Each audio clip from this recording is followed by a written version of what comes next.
जय गुरुदेव, प्रणाम सभी को। आज का हमारा टॉपिक है उद्योग धंधे की दृष्टि से आहार भेद। लास्ट टॉपिक में हमने पढ़ा था कि हमें आयु की दृष्टि से भी भोजन करना चाहिए।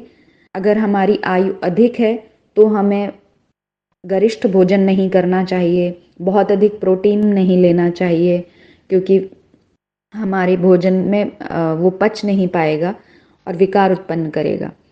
अगर हाँ बच्चे हैं या युवा हैं वो भोजन ले सकते हैं, गरिष्ठ भी ले सकते हैं, क्योंकि उनकी पाचन शक्ति अच्छी है। तो शारीरिक स्थिति के अनुसार, अवस्था के अनुसार हमें भोजन करना चाहिए।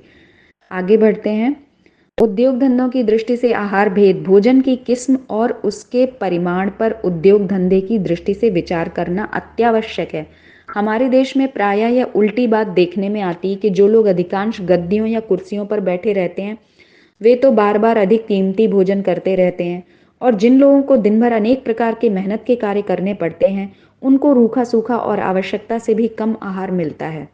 इसका नतीजा ये होता है कि जहां एक ओर संपन्न स्थिति के लोग अति भोजन के फलस्वरूप अजीर्ण, कोष्ठबद्धता आदि रोगों से ग्रसित रहते हैं, वहां गरीब लोग अल्प भोजन के कारण क्षीणकाय और दुर्बल बने रहते हैं। यह स्थिति अवश्य ही शोचनीय है।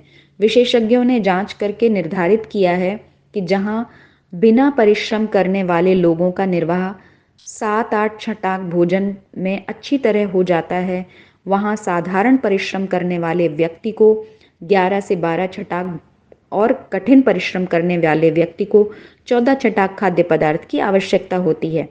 अधिक परिश्रम करने वाले मनुष्य के शरीर में चिकनाई और श्वेत क्षार का ही व्यय अधिक होता है।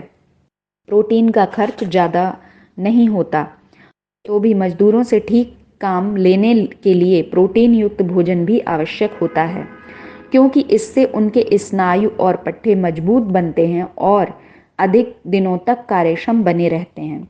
इसके विपरीत जिन लोगों को घटिया भोजन पर ही गुजारा करना पड़ता है वे जल्दी ही थक जाते हैं और उन पर वृद्धावस्था भी शीघ्र आती है।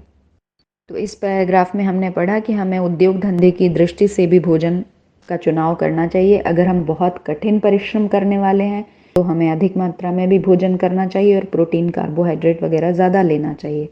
लेकिन अगर हम बैठे रहते हैं, ऑफिस में वर्क कर रहे हैं, तो हमें फल, फ्रूट्स, सैलड ये ज़्यादा खाना चाहिए, और कार्बोहाइड्रेट जो गरिष्ठ पदार्थ हैं, वसा है मीन्स चिकनाई युक्त पदार्थ हैं, उनको कम कर देना चाहिए। आज के लिए इतना ही। जय गुरुदेव, प्रणाम सभी को।